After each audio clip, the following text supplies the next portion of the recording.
Nosotros no nos vamos a desviar de este curso. Entonces, la estabilidad vino para quedarse. Digamos, este es un punto clave, ¿no? Porque hay muchos que todavía, dado lo que está pasando y la posición que han tomado en sus respectivas empresas, algunos hasta como que se quedan esperando o especulando, bueno, ¿cuándo vendrá el cimbronazo? ¿Cuándo pegará el nuevo salto, el dólar y demás? No debiera pasar, muchachos. Teniendo en cuenta que es facultad del Congreso de la Nación organizar a las Fuerzas Armadas, pero también es facultad del presidente de la Nación disponer de las Fuerzas Armadas, y es el comandante en jefe, entre esta alternativa de mínima intervención que prevé el 27 y de máxima intervención que prevé el 31, estamos modificando la Ley de Seguridad Interior para permitir que las Fuerzas Armadas puedan intervenir y puedan realizar operaciones de seguridad interior que permitan devolverle la tranquilidad y permitan devolverle la paz a los rosarinos.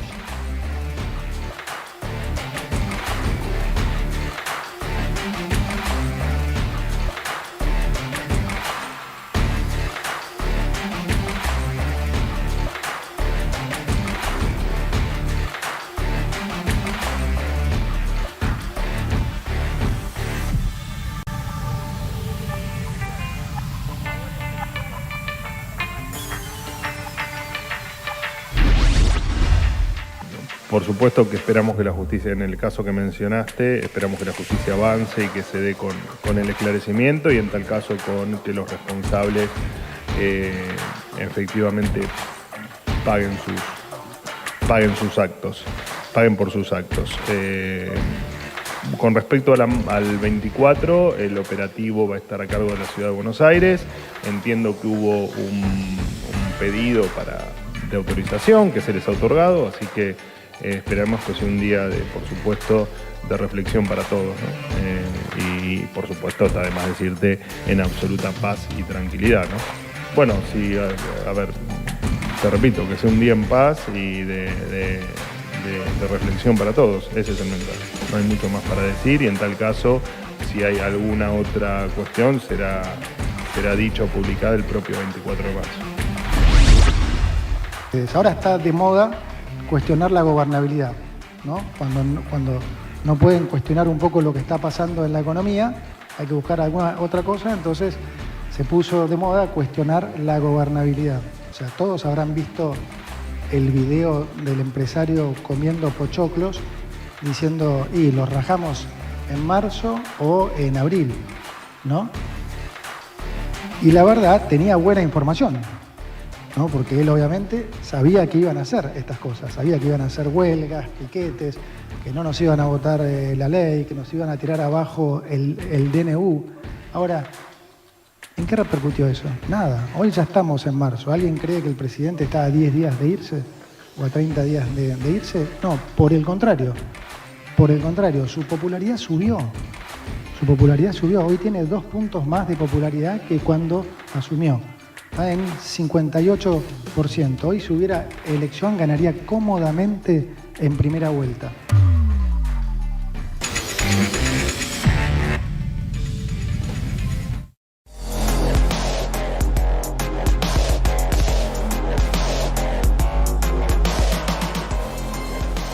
Muy buenas noches a todos, bienvenidos a la noche de 24, bienvenidos a MMC. Ya estamos arrancando con todo hasta las 21 horas. Vamos a arrancar con lo que es, en principio, la noticia que se va a conocer en las próximas horas. Habíamos anticipado que uno de los temas muy delicados que tenía por delante el gobierno y tenía que resolver de manera urgente era el tema jubilados. El otro es impuesto a las ganancias. Vamos a contar en un ratito cómo viene el proyecto para subir el piso del impuesto a las ganancias, para restituir el impuesto a las ganancias para probablemente 1,5 millones de trabajadores. Pero el tema jubilados, en los tanteos que había hecho el gobierno con los bloques aliados, con el PRO y con el bloque dialoguista de la coalición federal, que lidera Miguel Ángel Pichetto en diputados y que representa a buena parte de los gobernadores, habían encontrado que discutir el paquete fiscal que quiere el gobierno a mediados de abril iba a ser bastante complejo, sobre todo por el tema de ganancias, además de otras cuestiones que tiene el paquete fiscal, pero que el tema jubilados iba a ser casi una misión imposible, por los tiempos respecto a cómo cobran los jubilados, que cobran sobre mes en curso, y por que no hay un acuerdo político respecto a cuál podría ser la nueva fórmula. El gobierno había esbozado, de hecho, en el nuevo borrador que circuló de la nueva ley ómnibus, cuál sería esa nueva fórmula, y todo parece indicar que finalmente van a avanzar con un decreto para la nueva fórmula jubilatoria y para los nuevos aumentos de los jubilados, que se tienen que aplicar obviamente ahora, a partir de abril. Esto es lo que le había anticipado el jefe de gabinete, Nicolás Posse, al grupo de legisladores de la coalición federal que lo fueron a visitar, a Posse y a Guillermo Franco, en Casa Rosada esta semana, que no tenían otra, que quedaban 15 días para el mes de abril, que tenían que ya empezar a liquidar los nuevos salarios, los nuevos ingresos de los jubilados, los nuevos saberes, y que por eso había que avanzar por decreto. Bueno, vamos a ver si efectivamente el decreto aparece en las próximas horas, muy probablemente tal vez mañana, a más tardar el lunes en el boletín oficial, porque insisto, están contrarreloj en lances para disponer los aumentos en abril. ¿Qué es lo que ha venido ocurriendo con los jubilados? Lo que ha venido ocurriendo es una licuación enorme, una licuación feroz sobre los saberes jubilatorios. De hecho, gran parte del ajuste fiscal y del cierre de las cuentas públicas con superávit financiero o superávit total en los 2 primeros meses del año se basa en esa licuación a los jubilados. Fíjense lo que ha pasado con los jubilados. En el 2020, que era el año donde tenían que empezar a recuperar con la fórmula por inflación de Mauricio Macri, tenían que empezar a recuperar, sobre todo porque iban a tener en 2020 los aumentos del segundo semestre, de inflación del segundo semestre de 2019, que la inflación se disparó en el 54% sobre el final del gobierno de Macri. Alberto Fernández decide suspender la fórmula de movilidad jubilatoria de Macri, que era ajuste por inflación. Y de esa manera, los jubilados en 2020 no pueden recuperar lo que habían perdido 2018-2019, que había sido casi 20% de poder de compra. En el 2021 se mantuvieron ahí porque hubo aumentos por decreto, y se estableció una nueva fórmula que mantuvo en el 2021 prácticamente las jubilaciones ahí sin recuperar nada, pero sin perder. Y a partir del 2022 empieza una licuación feroz nuevamente de los jubilados, con una fórmula que ya no es el tema del ajuste por inflación, sino que es la fórmula que aprueba a instancias del kirchnerismo y de Alberto Fernández, con el ministro Guzmán y con el acuerdo del FMI, que es una fórmula que se ajusta por el RIPTE, es decir, por el salario de los trabajadores registrados en blanco, y por la recaudación previsional. Eso significó que en el 2022 los jubilados perdieran 11% de poder de compra. La barrita verde es la inflación y la barrita azul son los aumentos que se le dieron a los jubilados. Por ejemplo, en 2022 la inflación fue casi 95% y los jubilados tuvieron 72% de aumento nada más. Y en el 2023, con la disparada inflacionaria de diciembre de 25%, pero aún antes, todo el mundo sabía que la licuación para los jubilados iba a ser histórica. De hecho, ahí ven los números. En 2023 la inflación cerró en 211% y se ve bien ahí el número. Las jubilaciones tuvieron apenas 167% de aumento considerando los bonos. Esto es para las jubilaciones mínimas. Para el resto de las jubilaciones subieron todavía menos, subieron 111, 112%. Es decir, una licuación terrible, una pérdida de poder adquisitivo muy, muy grande, que incluso para los que recibían los bonos, la jubilación mínima fue de 14% adicional de pérdida de poder adquisitivo.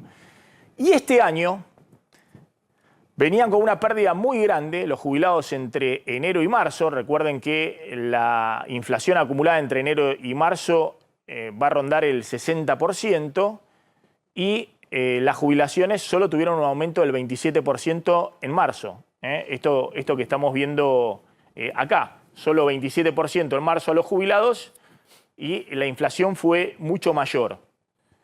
Atención, porque si uno considera abril, considerando una inflación en marzo y abril abajo, obviamente, del 12-13%, la inflación va a acumular en los primeros 4 meses 70%, y era urgente empezar a recomponer algo para los jubilados, porque si no la licuación iba a continuar de manera muy pero muy apresurada.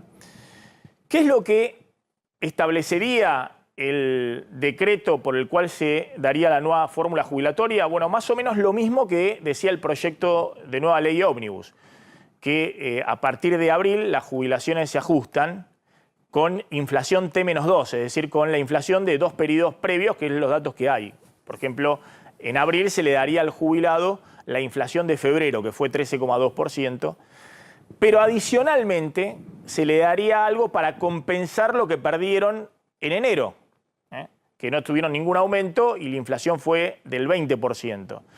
Bueno, las versiones indican que el gobierno subiría un poquito lo que proponía inicialmente en el proyecto de ley, que era un aumento generalizado del 10%, sobre el cual se le aplicaba la inflación de febrero en abril, y después ya se seguía con la nueva fórmula. Que eso sería 12%, tal vez 14%, alrededor de entre 12 y 14% el aumento inicial para los jubilados. Sobre eso se le aplicaría el 13,2% de febrero, que empieza a correr en los haberes de abril. Esto es lo que se va a definir en las próximas horas.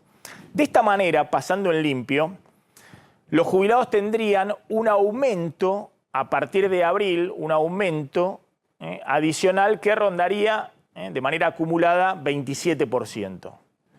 El problema es qué hacen con los jubilados de la mínima, porque ya salió en el boletín oficial que los jubilados de la mínima van a seguir, obviamente, en abril cobrando el bono de 70.000 pesos, que cobraron en marzo, con lo cual lleva la jubilación mínima a 205.000 pesos.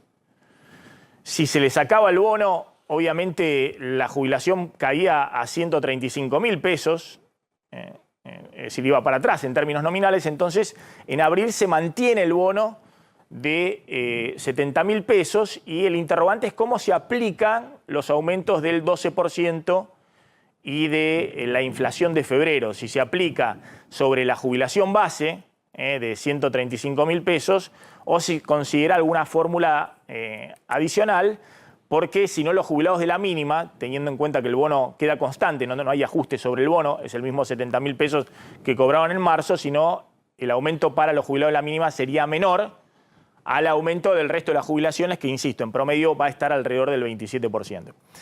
Me parece que el gobierno ha decidido avanzar rápidamente, primero para dar una señal de que no va por una licuación total de las jubilaciones. Necesita, ya los jubilados están en un nivel absolutamente de pauperización total. Digamos, la licuación es reconocida por todos, por el propio gobierno, que tiene que tener un límite, no puede seguir en este ritmo.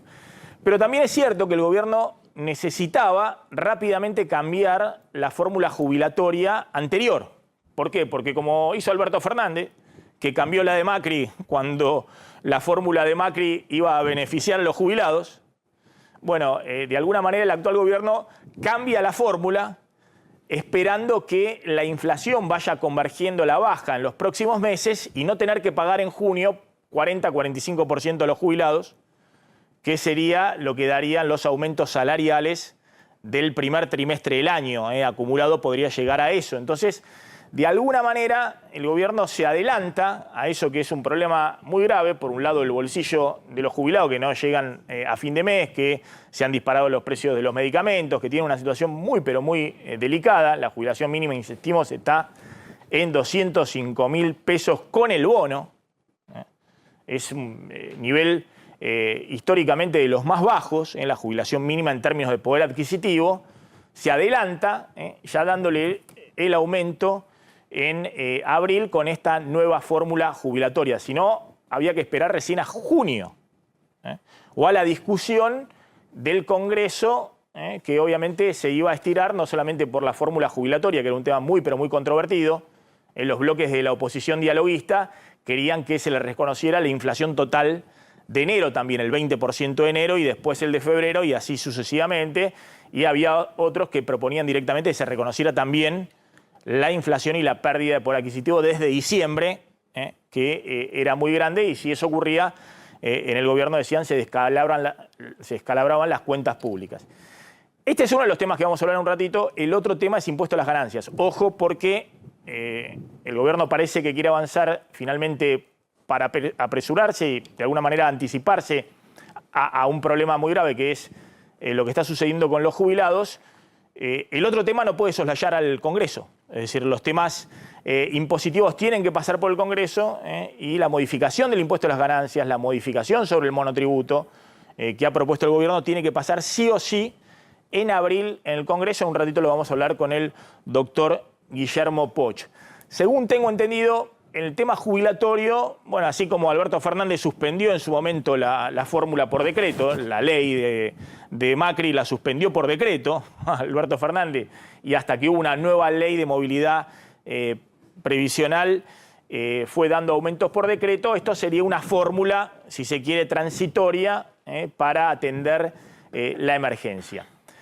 Otro de los temas del día tiene que ver con un anuncio muy fuerte del ministro de Defensa y de la ministra de Seguridad, Patricia Bullrich, sobre una modificación de la Ley de Seguridad Interior para que intervengan las Fuerzas Armadas en temas de seguridad. Fíjate que cuando hacían el anuncio, Patricia Bullrich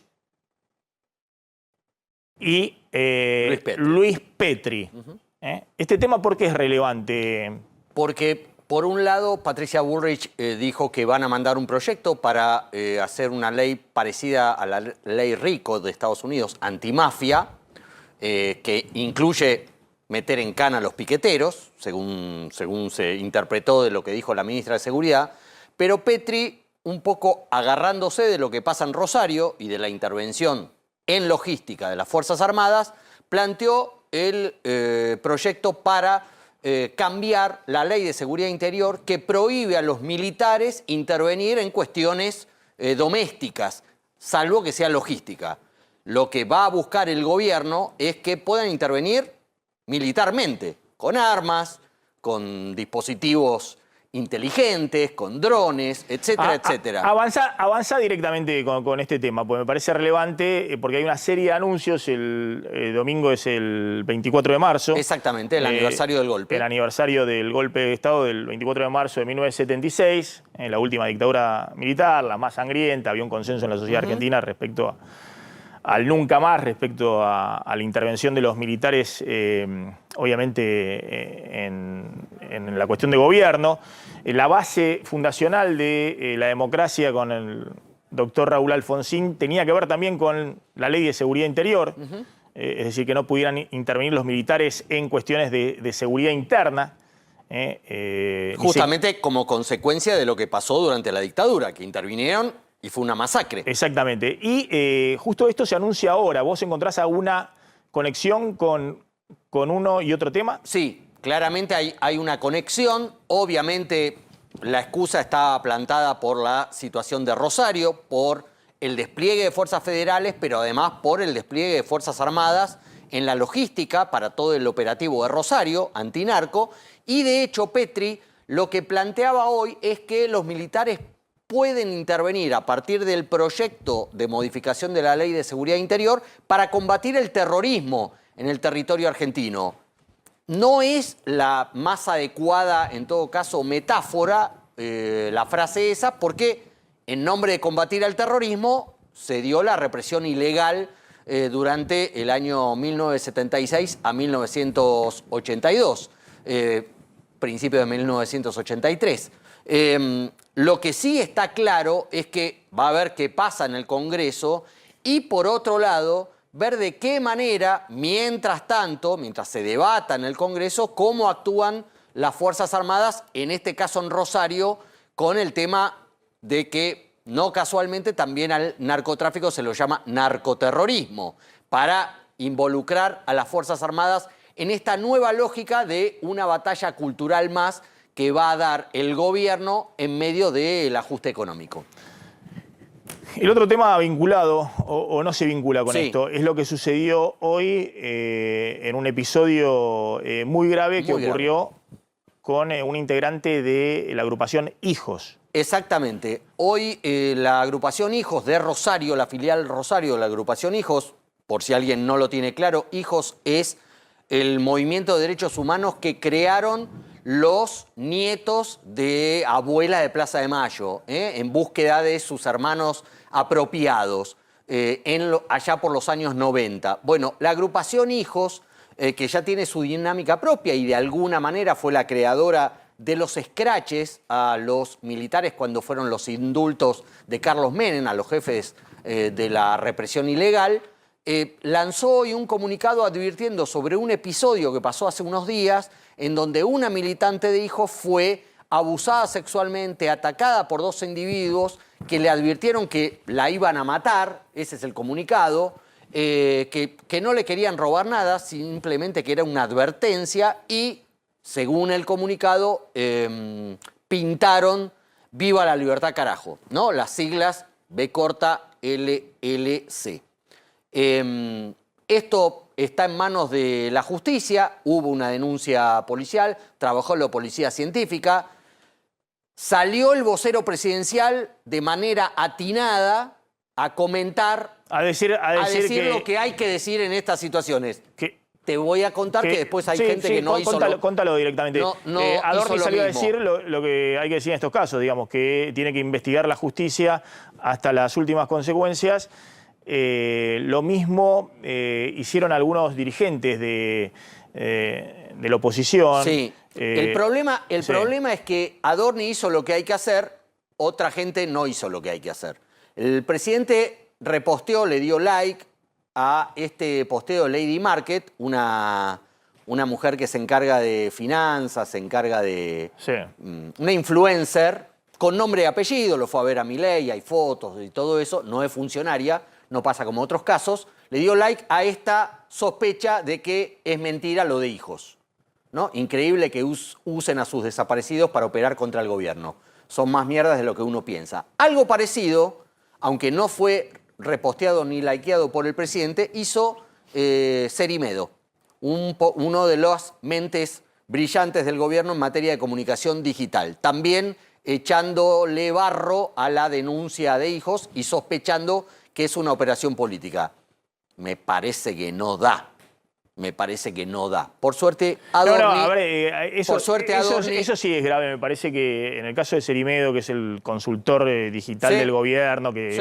es alguien que hoy se maneja en los corrillos del poder, tiene poder, va, viene, además de en su momento haber asesorado, tengo entendido, a Bolsonaro y demás, Sí. es alguien que hoy habla no solamente con el presidente, sino con, me imagino, con los funcionarios claves que están en los servicios de inteligencia, en las áreas claves del gobierno. Tiene un puente de oro con Santiago Caputo. Se maneja directamente así. Entonces, me parece que antes de estar en el jueguito este de las redes sociales y poner cualquier cosa, por ahí tendría que haber chequeado internamente, que me imagino que es lo que debe haber hecho el vocero presidencial para después decir, bueno, esto está en manos de la justicia tiene que investigar y demás. Es lo primero que se hace para que no entre todo en el juego de las redes sociales, en ese microclima donde, digo, que una tuitera que no la conoce nadie, qué sé yo, que está en otro tema y demás, ponga cualquier barbaridad es una cosa, digamos, pero gente que hoy está manejando mucho poder es otra.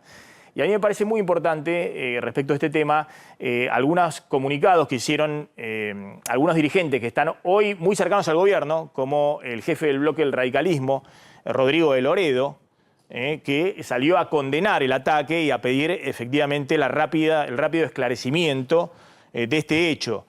Porque, insisto, tiene una responsabilidad institucional, más allá de su cuestión ideológica de Loredo o su acercamiento con el gobierno, y es muy importante que las personas que tienen poder estos temas los manejen con cuidado, pues son temas muy delicados. Entonces no podemos mezclar todo, a los tuiteros, a los anónimos y encima a la gente que maneja el poder, más allá de las cuestiones ideológicas, más allá de un lado y del otro de la grieta o de la visión que tengan del presente y de los 70. Y sobre todo, Maxi, teniendo en cuenta que son temas delicados. Acá se está hablando de un ataque, de abuso sexual, de amenaza de muerte, con un mensaje político, según la denuncia. No es para joder, no es para hacer chicanas, no es para meterlo en la grieta o en blanco-negro o todo o nada. Es delicado. Bueno, por suerte el vocero presidencial actuó como se debe actuar, no hicieron así otros voceros paraoficiales, como el caso de Cerimedo. Hoy estuvo en el CICIP, la agrupación empresaria, en el almuerzo tradicional, el ministro de Economía, Luis Caputo. Y fíjense una de las frases destacadas de Caputo hoy ante los empresarios. Los arengó a los empresarios. Dijo, ustedes son héroes, y les dijo, confíen. Y les pidió una ayudita, digamos, que no se vayan de mambo con los precios, con las remarcaciones, confíen que hay una luz al final del túnel. A mí me gustaría, ya que hablamos de héroes, que sean más héroes que nunca. Porque de este lado les digo lo que les dije antes, ustedes pueden quedarse tranquilos que desde el lado del gobierno hoy hay una oportunidad, y no va a pasar muchas veces. Hay una oportunidad. No se va a dar muchas veces que venga un grupo de gente honesta, con vocación de servicio público y que está dispuesta a hacer lo que hay que hacer, que tiene un costo no menor.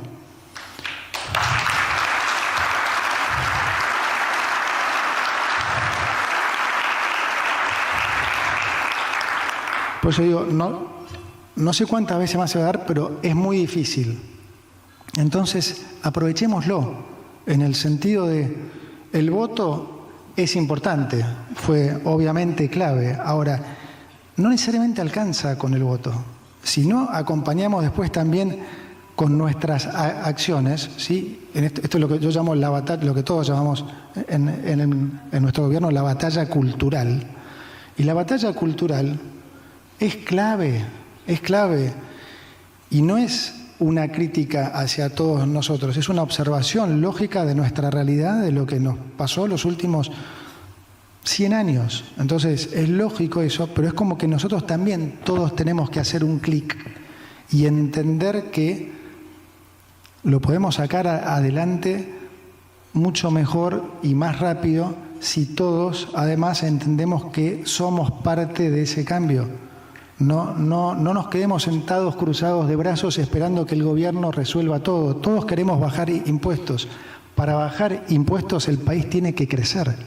Argentina no puede arrancar bajando impuestos, porque si arrancamos bajando impuestos tenemos déficit y lo tenemos que financiar y entramos en la misma bola de siempre. Bueno, ahí está Caputo respondiendo a una de las inquietudes que hay en este momento en los empresarios que dicen estamos muy caros en dólares nuevamente. Y eso no es bueno que la Argentina esté cara en dólares, porque la Argentina tiene que exportar, generar divisas, o si abrís las importaciones, tienen que competir con las importaciones. Y muchos empresarios dicen no dan los costos. Caputo les responde, se pasaron de rosca con los aumentos, con las remarcaciones, bajen los precios. Los empresarios le dicen, bueno, empezá vos y bajá los impuestos. Y Caputo les está diciendo, miren, no puedo bajar impuestos porque primero tengo que cerrar el déficit fiscal. Me parece que el punto más interesante es cuando Caputo se muestra como un intérprete del respaldo social que muestran las encuestas sobre la figura de Javier Milei, ¿no? Y reconoce que de alguna manera la gente acompaña un ajuste feroz, es decir, un ajuste de magnitudes enormes que está generando una licuación enorme de ingresos en todos los segmentos, ¿no? Y sobre todo en la clase media baja y en los sectores bajos. Dice Caputo, si hoy hubiera elecciones, Milei ganaría en primera vuelta. Está de moda cuestionar la gobernabilidad, ¿no? Cuando no pueden cuestionar un poco lo que está pasando en la economía, hay que buscar alguna otra cosa, entonces se puso de moda cuestionar la gobernabilidad. Y Bien, el otro día salió el tema en gabinete, el martes, y Patricia Bullrich tomó la palabra y hizo un comentario de lo que ella piensa que es la nueva definición de gobernabilidad. Estuvo excelente, excelente, al punto que todos dijimos, tenés un puntazo. Y el presidente le dijo, escribilo, Patricia, y pasánoslo al chat. Se los voy a leer un poco porque, para no... Puso algo que, cortito, pero se los leo. Si veo. Dice, la gobernabilidad siempre fue un concepto atado a la capacidad del sistema político de tejer acuerdos. Tal cual. Los resultados hacia la sociedad de esos acuerdos no eran tenidos en cuenta. Solo valía el hecho en sí y no el fondo. Así, durante años, las variables económicas y las acciones de los políticos tomaban este concepto de gobernabilidad autonomizado de los resultados sociales y económicos. El gran cambio cultural que se ha producido es que hoy los actores repiten los actos conocidos. Hacen huelgas, piquetes, no votan leyes, pensando que eso va a desestabilizar al gobierno. Esto es tal cual. O sea, todos habrán visto el video del empresario comiendo pochoclos diciendo, y los rajamos en marzo o en abril, ¿no?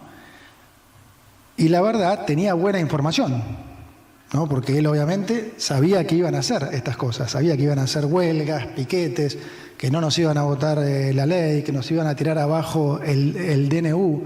Ahora, ¿en qué repercutió eso? Nada, hoy ya estamos en marzo. ¿Alguien cree que el presidente está a 10 días de irse o a 30 días de irse? No, por el contrario, su popularidad subió. Su popularidad subió, hoy tiene 2 puntos más de popularidad que cuando asumió. Está en 58%. Hoy si hubiera elección ganaría cómodamente en primera vuelta. Bueno, ahí estaba Caputo, ¿no? Diciendo, bueno, este es un plan que si nos acompaña la dirigencia política, si tejemos acuerdos, está bien. Ahora, si no nos acompaña y no nos aprueba nada del Congreso, seguimos adelante. Y lo que nos apoya es la sociedad. Y la verdad que la sociedad, si efectivamente apoya al gobierno, por ahora eso es lo que están marcando las encuestas que está manejando el gobierno y me parece que parte de la oposición.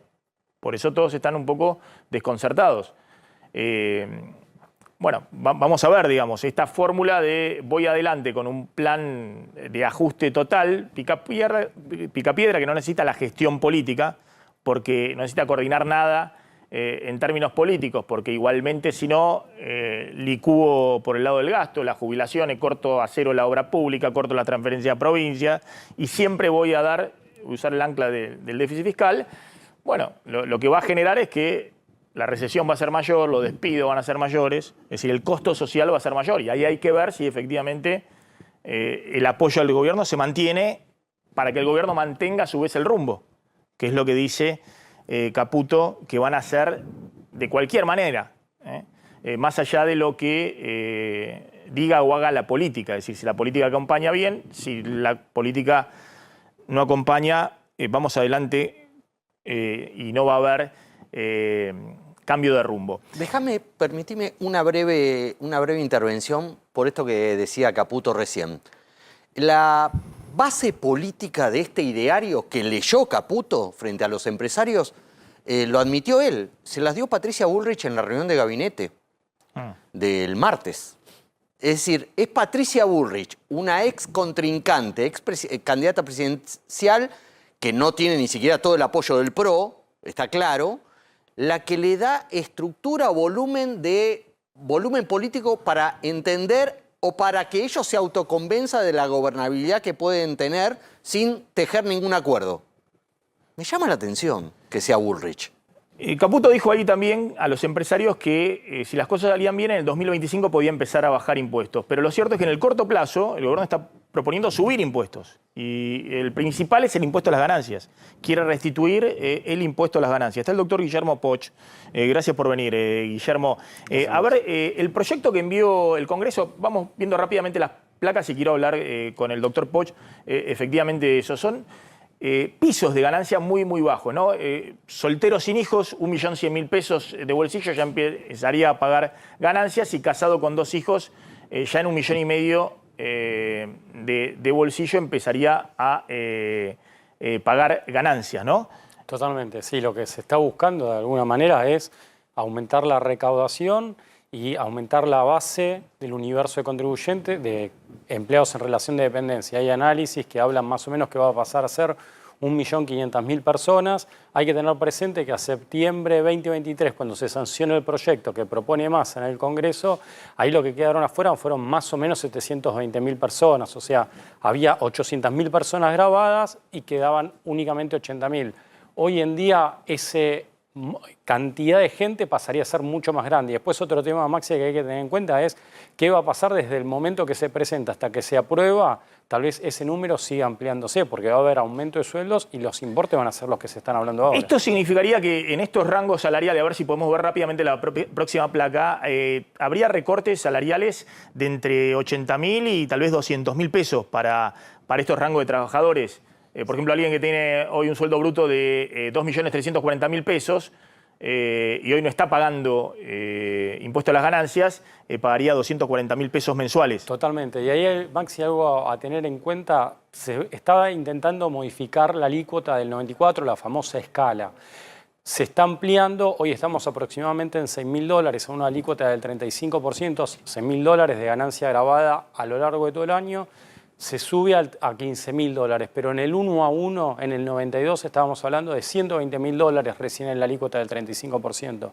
Entonces, tiene un peso importante el impuesto a las ganancias en la gente. Un punto clave, supongamos que se aprueba, no sé, en abril o mayo, la restitución de ganancias. Y para una franja de trabajadores, por ahí 1 millón de trabajadores, más o menos, va a haber una baja nominal del sueldo, digamos. Algunos 100.000 pesos, otros 80.000, otros 200.000 pesos. Pero además es retroactivo el impuesto. Bueno, ahí hay que tener presente que el impuesto a las ganancias es un impuesto de ejercicio. Podría ser el 31 de diciembre, te emiten una norma y corrige todo por atrás. O sea, pero acá la gente ya gastó la plata, de alguna manera, entró con tarjetas de créditos abultadas, aumento de la vida diaria, entró en 1 hora 12 en septiembre. Ahora venís con el impuesto y encima le querés cobrar retroactivo. Ahí me parece que se va a tener que tomar alguna medida que al menos se difiera a lo largo del tiempo hasta fin de año o hacer una situación particular de ahora adelante, que eso se podría llegar a hacer vía técnica legislativa. Estaría habilitado, es decir, a partir de este momento... Es decir, que no tengan que devolver... lo no retenido oportunamente. Desde enero. Desde enero. El otro tema, me parece relevante, es el tema monotributo. También en el proyecto de ley que el gobierno envía del paquete fiscal, que está negociando, esto lo dejó circular cuando se reunió con los distintos bloques legislativos, Pose y Guillermo Franco. ¿Qué pasa con el monotributo? En monotributo suceden 2 situaciones. Se pide el aumento de los umbrales máximos de facturación en cada una de las categorías, pero lo que fue la ley ómnibus inicial se está produciendo una merma. Y acá algo para tener en cuenta es que se está aumentando un 50% el monto del monto máximo de facturación, pero la cuota pasa casi al 100%. O sea, en definitiva te va a salir más caro el monotributo si se reducen, o sea, a lo que era el proyecto inicial de la ley ómnibus, la gente va a pasar más rápidamente al régimen general. ¿Cuánto tendrían que subir las escalas? Porque ¿qué se ajustan? ¿Deberían ajustarse por inflación? Porque si no, mucha gente, sobre todo profesionales que están en las categorías más altas del monotributo, que hoy, por ejemplo, alguien que cobra, no sé, 1 millón de pesos mensual, un médico que está facturando por el monotributo 1 millón de pesos mensuales o 900.000 pesos mensuales, está ahí. Sí, me decía, algunos médicos no quieren hacer horas extras o lo que fuera porque si facturan con el monotributo se pasan de escala y tienen que ir al régimen general de IVA y ganancia y tienen que pagar mucho más impuestos. Y ahora lo que se está proponiendo es una actualización trimestral. Igual ahí trato de dar una noticia de alguna manera positiva. En general sucede que el universo de monotributistas en la calle se hace escuchar. Entonces siempre se lo ajusta con mayor, o sea, frecuencia que a los empleados en relación de dependencia y mucho más que a los autónomos. Entonces, tal vez lo tomaría con ciertas pinzas, ahí como que sería, diría, bueno, si en algún momento se dispara la inflación o tiene un impacto, es muy probable que de manera previa a lo que sería legalmente se hagan ajustes tanto en las cuotas como en los montos de facturación. Vamos a ir a la tanda. Cuando hablamos, te quiero preguntar el tema autónomos, si hay en el proyecto del gobierno algo para el tema autónomos y ganancias. Y vamos a hablar un poquito también de esto de los vouchers para educación, que en realidad es un subsidio para un sector de clase media que se está cayendo, que tiene que sacar a los chicos de la escuela privada y ponerlos en la escuela pública. Me parece que el gobierno tomó nota de eso y está anunciando que va a haber un subsidio, un voucher para que puedan tener por lo menos parte de la cobertura para pagar las cuotas de colegios privados. Pero ahora vamos a dar más precisiones. Bueno, atención, decíamos que se va a discutir la restitución del impuesto a las ganancias, que va a haber un nuevo régimen simplificado de monotributo con el cambio de las alícuotas, de las escalas y también con el monto a pagar por parte de los monotributistas, y después habrá alguna actualización mensual. ¿Qué pasa con el tema autónomos? Y autónomo siempre queda pobre, desamparado. No tienen las deducciones especiales, el múltiplo que tienen habitualmente los empleados en relación de dependencia. Hoy aproximadamente en un salario en 2 millones y medio tiene un diferencial de 40.000, 50.000 pesos de diferencia de impuestos entre uno y otro, que traducido van a ser 600.000 pesos más o menos. O sea, un cálculo así aproximado.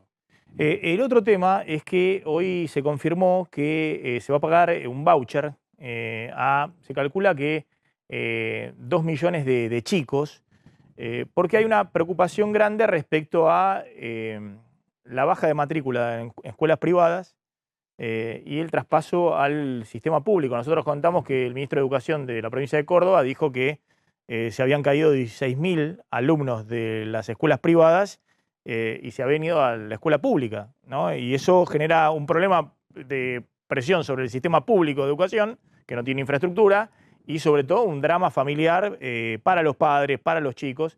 Y esto tiene que ver, los vouchers educativos, sobre todo con las escuelas que están subvencionadas. ¿Quién van a recibir esto? Hasta 27.000 pesos por alumno. Es un subsidio. Colegios primarios y secundarios con subvención del 75% más y una cuota que no supere los 54.000 pesos. Estamos hablando de colegios parroquiales, algunos colegios privados con una cuota baja porque tienen un subsidio estatal. Pero además se le va a pagar la mitad de la cuota, la va a pagar el Estado. Por 3 meses por ahora se abre un registro, ya a partir de este mes, creo que hasta fin de mes, y a partir de abril, mayo y junio se pagaría.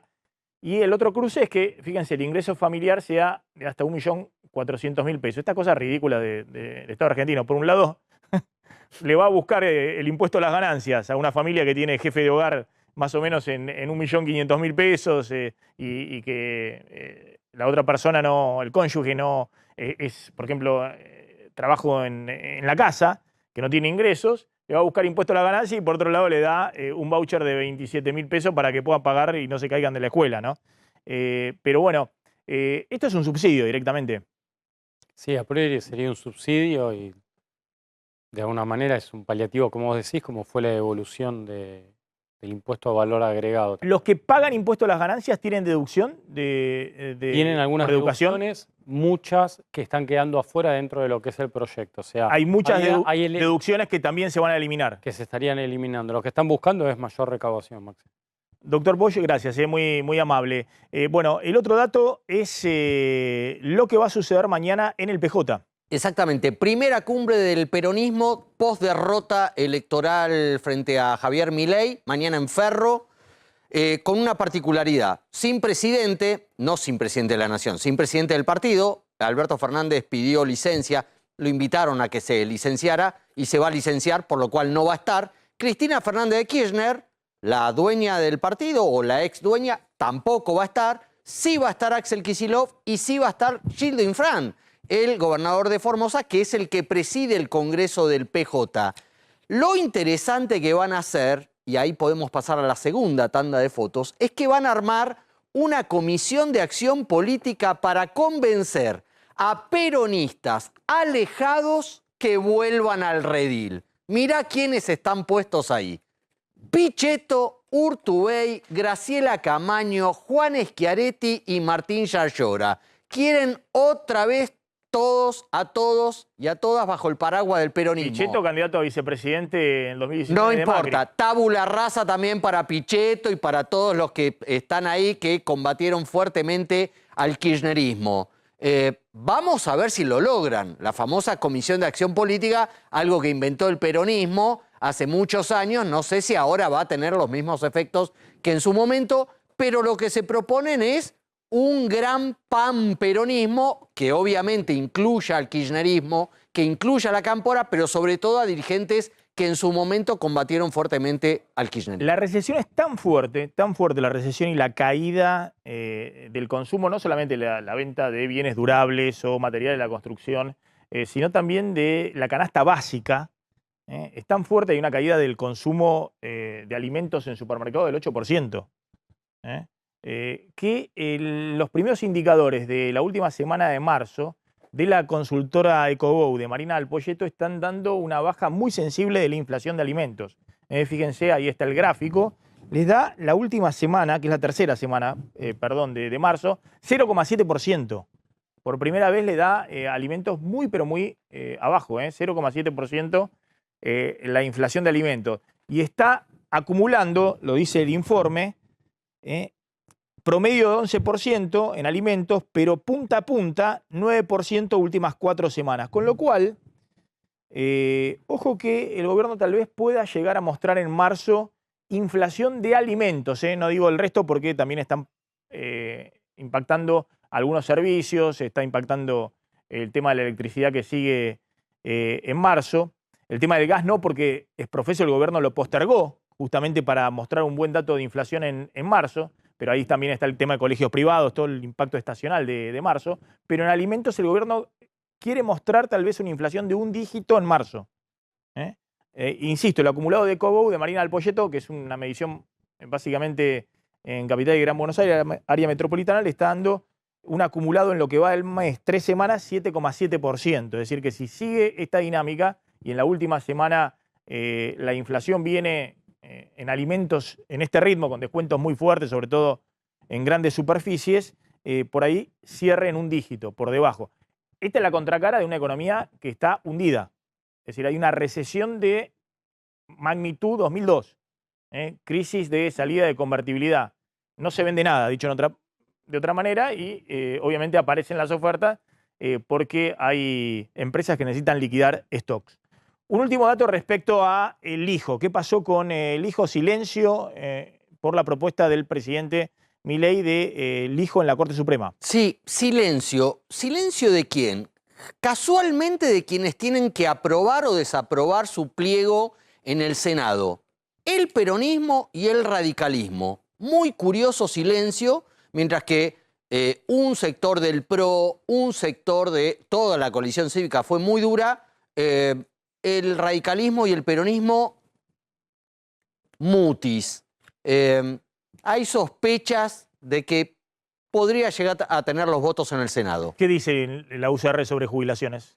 Jubilaciones, la UCR, comunicado flamante, acaba de salir, banca la decisión del DNU, peor es nada, dice, y lo mismo hizo la coalición cívica. Los lugares de donde se presentaron proyectos alternativos para aumentar la jubilación. Bueno, confirmado, mañana va a estar en el boletín oficial entonces el DNU de Milei con el tema jubilaciones, y obviamente los dialoguistas, los que están cerca del gobierno, prefieren no tener el costo político de estar discutiendo esto en el Congreso y que lo haga el presidente por decreto. Nos estamos retirando, se quedan con Mariano Yese en el aire de A24, nos reencontramos mañana 20 horas. Chau, pásenla bien.